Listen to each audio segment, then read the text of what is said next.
My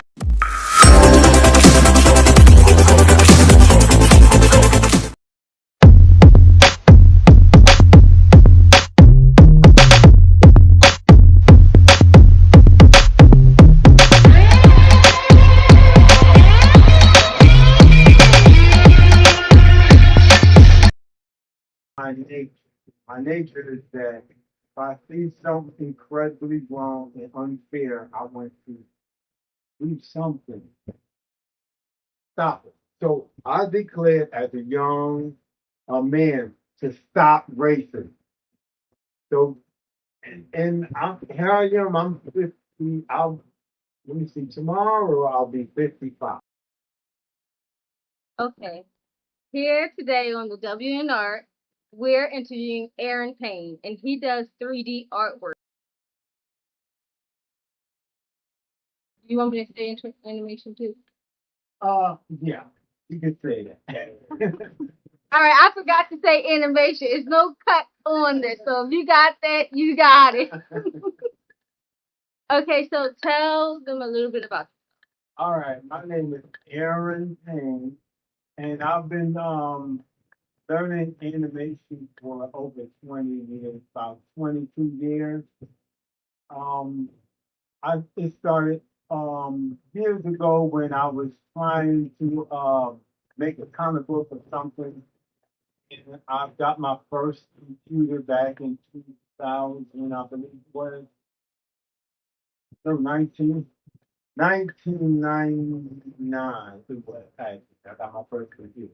So when I learned that you could do animation and stuff, I went looking for an animation program, and I found a program called Blender.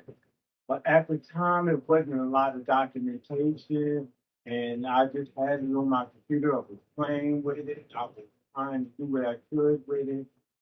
And after 7 years, I learned how to use it. 7 years.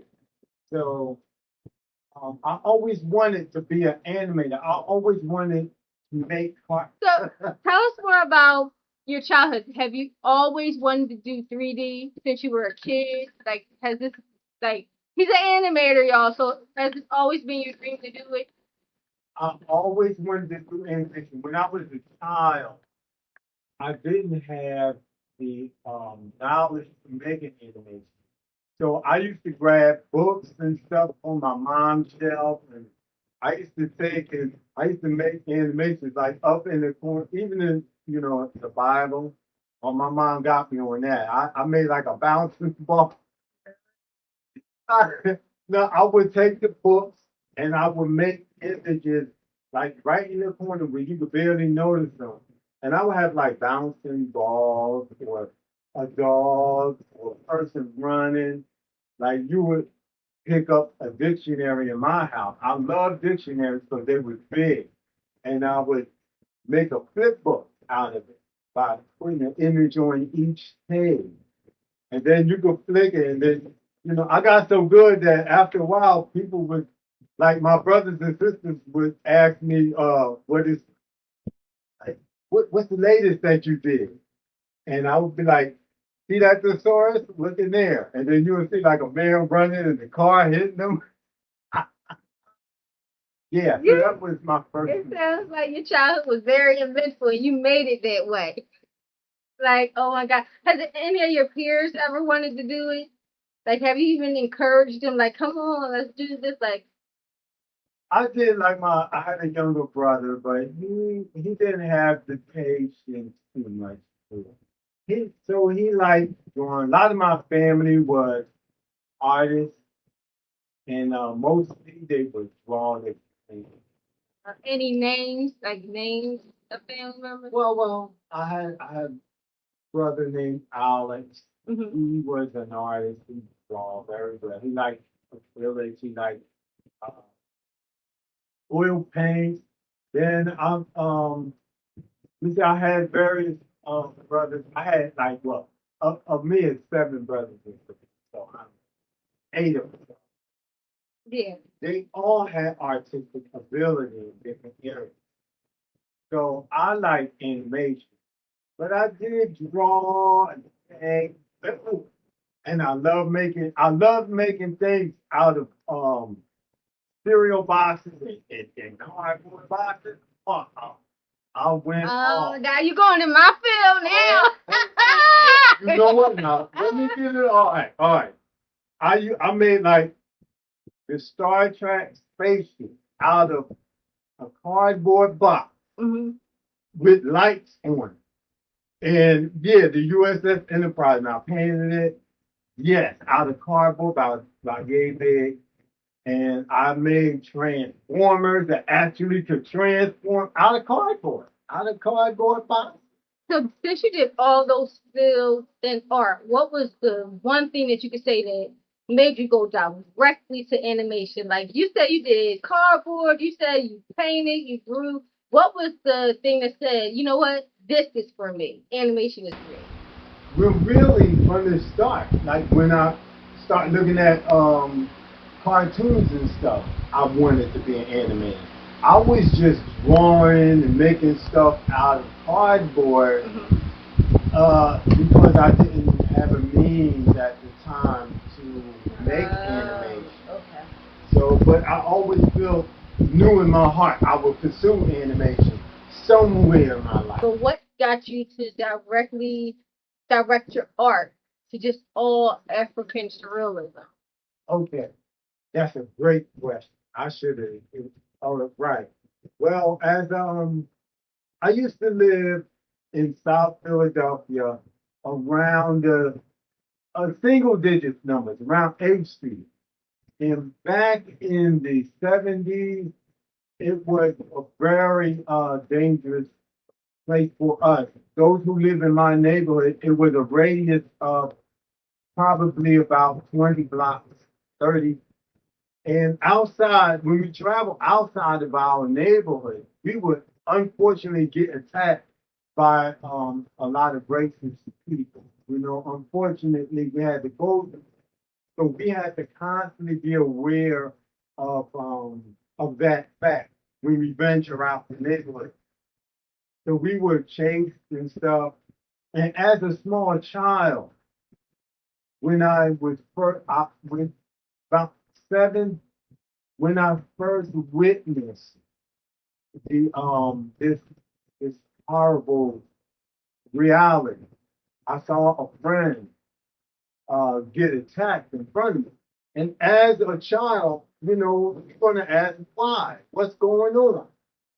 So when I was explained, this was my first encounter with racism, and I was terrified. I was shocked. I was uh, what's the word I'm looking for? But traumatized. I was traumatized. So that as I witnessed this as a child, even at age 7, I came up with the I came up with like I gotta do something. Stop. You know, that's my nature. My nature is that if I see something incredibly wrong and unfair, I want to do something. Stop it. So I declared as a young man to stop racism. So here I am. I'm 50. Let me see. Tomorrow I'll be 55. Tomorrow. Oh, happy birthday. Thank you. Thank you. Tomorrow I'll be 55.